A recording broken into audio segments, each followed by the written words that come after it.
tenemos talleres para niños, hay talleres específicos para niños, para que aprendan a protegerse, para que aprendan a alentar, para que aprendan inclusive a dominar a una persona con algo que se llama la escalatoria de la violencia y con la defensa verbal, cómo una persona puede tratar de controlar o de pedir una cierta ayuda.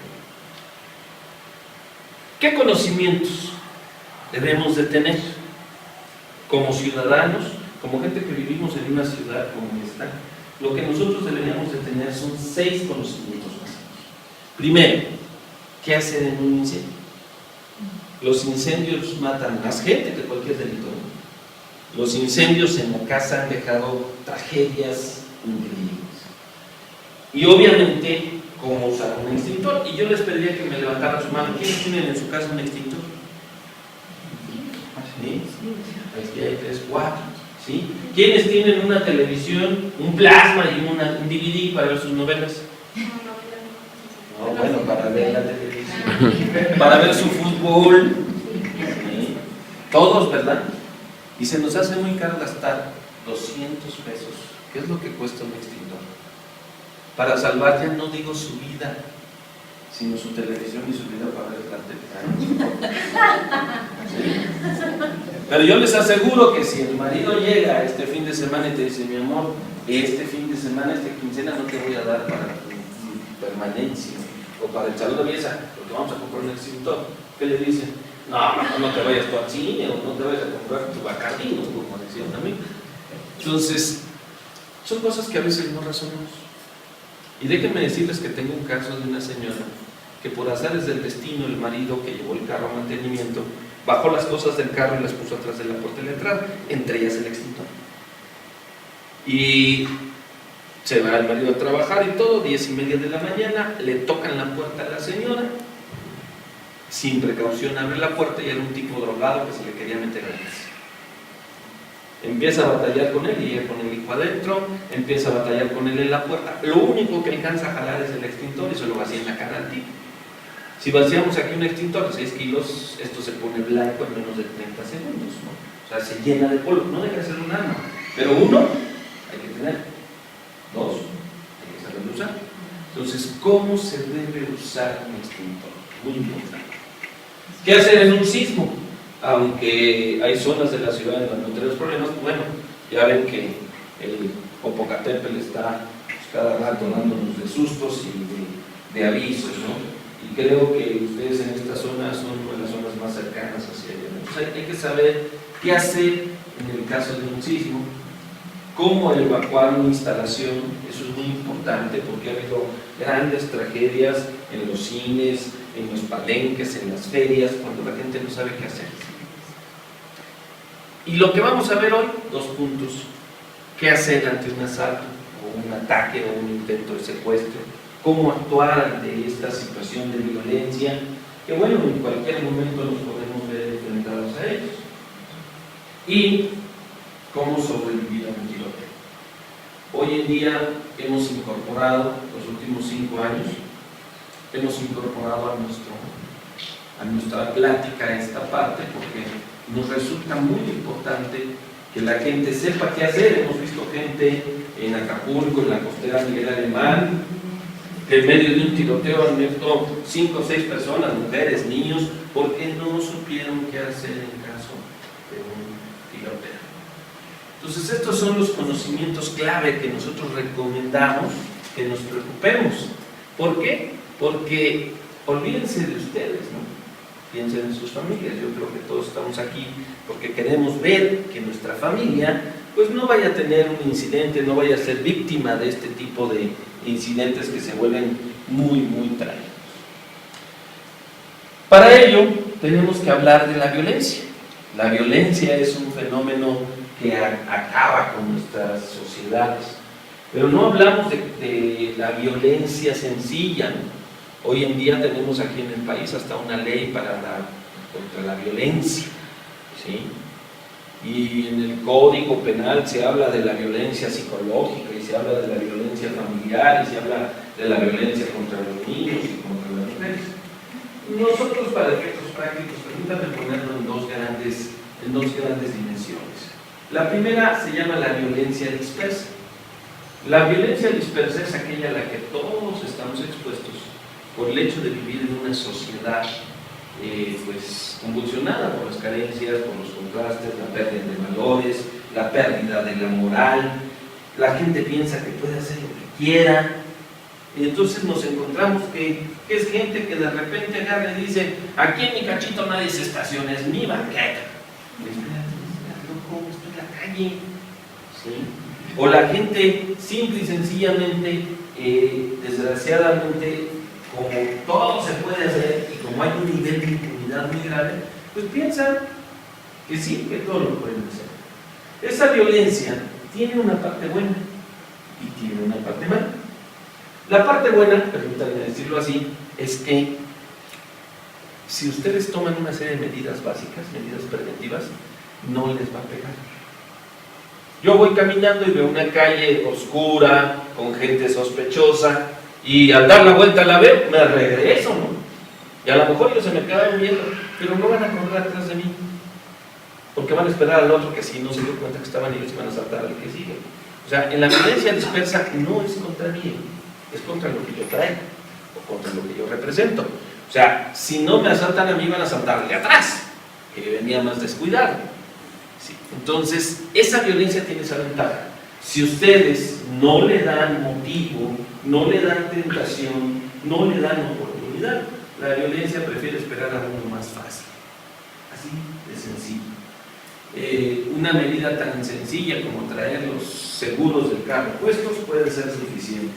Una medida tan sencilla, y yo se los digo a las damas: no pongas la bolsa, si andas en el carro, no pongas la bolsa en el asiento de junto. Y una vez me dice una señora: no, entonces ¿qué le hago a mi bolsa? Le digo: métala, cuando se suba al carro, métala en la cajuela. O pónganla en el piso, abajo, atrás de usted. Y me dice la señora: ay, no, es que dicen que si la pone uno en el piso se va el dinero. Digo: si la pone a un lado se ve con toda su bolsa. Me pasó a Verónica Castro, no sé si ustedes lo supieron, que un día Verónica Castro en el periférico, porque era así como le hacían, ¿no?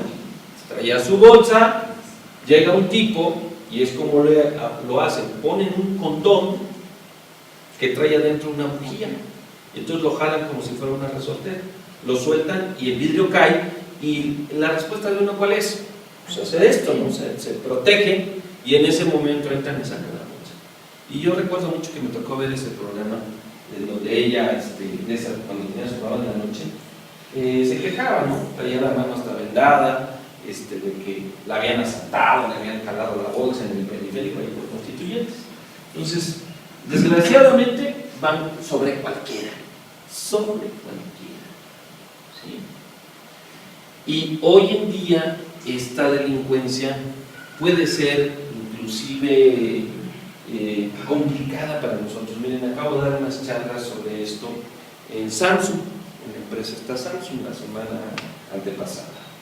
Y una de las participantes me comentaba, porque les compartía yo lo que está haciendo la violencia hoy en día. La gente que asalta micros está haciendo dos cosas hoy en día, porque hay mucha gente que ya no se deja. O sea, cuando pasa el tipo que les está queriendo quitar el dinero, no ha faltado quien saca una pistola y les da dos balazos, y ahí se arma la balacera dentro del niño. Tiro por qué está pasando eso. Entonces los asaltantes, para evitar ser sorprendidos, están recurriendo a dos técnicas. Una, la primera, dominar psicológicamente a la gente. Levantan al más grande que vaya, desde que se suben, esto es un asalto, y levantan al más grande que vean en el micro, lo paran en el centro, lo hincan y le dan un cachazo en la cabeza o en la cara. ¿Para qué? Para dominar psicológicamente a todos los demás. ¿Sí?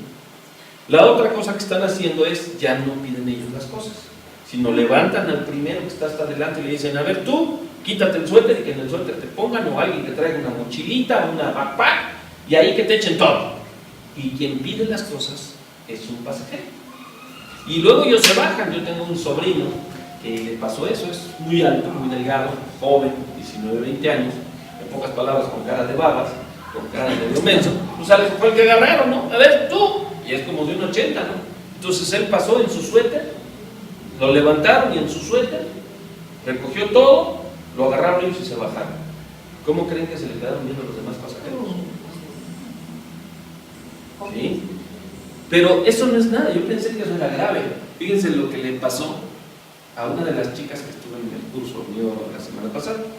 Me dice que pues es una chica muy agradable, de esas gentes de buen corazón, muy bondadosa, muy altruista.